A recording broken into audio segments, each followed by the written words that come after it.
Hello everyone. So in this video we'll discuss about Ernst Renan, a very famous definition. What is a nation? सबसे पहले तो Ernst रेनान उन लोगों को criticise करते हैं जिनका ये मानना होता है कि नेशन सिर्फ एक ही लैंग्वेज बोलने वाले लोगों के थ्रू बनता है या एक ही टाइप की लैंग्वेज, एक ही टाइप की कल्चर, एक ही टाइप की रिलीजन और कास्ट के लोगों के थ्रू बनता है। ये कोई ज़रूरी नहीं है।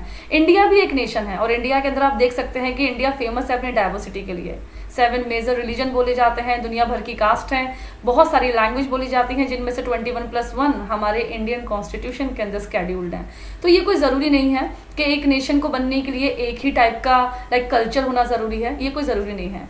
इसके साथ अर्न्स्ट रेनान ये बताते हैं कि जो नेशन है वो रिजल्ट है। किस चीज़ का रिजल्ट है? सैक्रिफाइस का, स्ट्रगल का। मतलब हमारे पास्ट में कुछ ऐसा हुआ होगा जो कि हमने देखा होगा कि हमारे जो जिन लोगों के थ्रू हमें फ्रीडम मिली है, सो उन लोगों ने स्ट्रगल किया है इस फ्रीडम के लिए, ठीक है, सेक्रीफाइस किया है, अपनी कंट्री के लिए डिवोशन रखा है, जो डिवोशन आज के लोगों के अंदर भी है। सो ये उसी जिसका कल्मिनेशन है, रिजल्ट है। अर्न्स्ट रेनान ये भी बताते हैं कि पास्ट में तो एक कॉमन प्राउड रहा ही है, प्लस प्रेजेंट में भी हम जो आज काम कर रहे हैं, जो डीड कर रहे हैं, डीड मतलब क्या होता है, जो आज हम अपना वर्क कर रहे हैं, ठीक है, वो किसके लिए कर रहे हैं? अपने इस नेशन, अपनी कंट्री को डेवलप करने के लिए। तो हम सबका क्या है, एक कॉमन थिंकिंग है कि भाई हमको खुद का और कंट्री का डेवलपमेंट करना है, ठीक है। सो ये फीलिंग हमारे अंदर है। सो हम सब एक नेशन का पार्ट है, तभी तो है।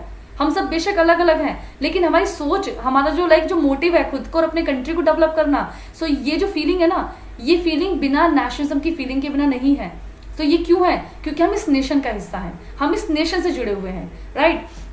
एंड प्रेजेंट में भी भाई आज तो हमने डेवलपमेंट जितना कर लिया है हमारी कंट्री में, आगे भी हम अपनी कंट्री को और डेवलप करेंगे, फ्यूचर में और बेटर कंट्री होगी हमारी, तो हम इसीलिए तो वर्क कर रहे हैं, ठीक है। सो हमारा पास्ट भी सेम ही था, हमारा प्रेजेंट भी सेम है और हमारा फ्यूचर भी सेम होगा, ओके। और हम सब इससे, इन तीनों टाइम से और इस टेरिटरी से कनेक्ट हैं। क्यों? क्योंकि we all are part of a same nation, although we are different somewhere, हमारे पास अलग अलग डाइवर्सिटी है, but the common thing is this territory, this nation, okay. A nation is therefore a large scale सॉलिडेटरी।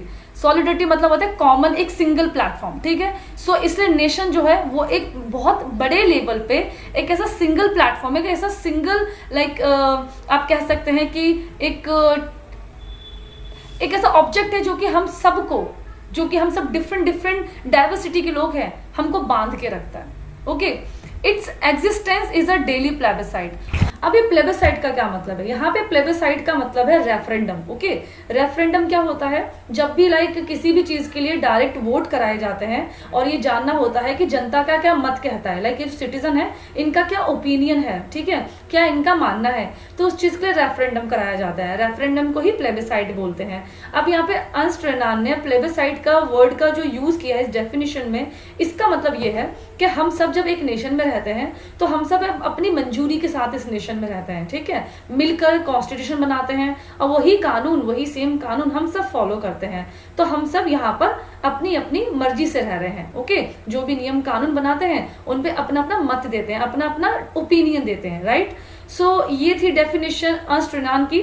Next part जो है इस chapter के जो आगे की वीडियोस हैं उसमें नेक्स्ट पार्ट आप देखेंगे the French revolution and the idea of nation. यहाँ से स्टार्टिंग होगी फर्स्ट स्नीज ऑफ फ्रांस, ठीक है। फ्रांस के अंदर जो पहला रिवोल्यूशन हुआ था, जो पहली छींक ली थी फ्रांस ने 1789 में, उसको हम पढ़ेंगे पार्ट 4 की वीडियो में। अगर आपको ये वीडियो अच्छी लगी है लाइक कर दीजिए एंड चैनल को सब्सक्राइब करना मत भूलिए। और डिस्क्रिप्शन में आपको कुछ इंपॉर्टेंट लिंक मिल जाएंगे, एनसीईआरटी सॉल्यूशन, असाइनमेंट वर्क का, इस पीपीटी की पीडीएफ मिल जाएगी आपको, वहां से आप डाउनलोड कर सकते हैं, ओके। सो मिलते हैं पार्ट 4 की वीडियो में। Till then bye, take care.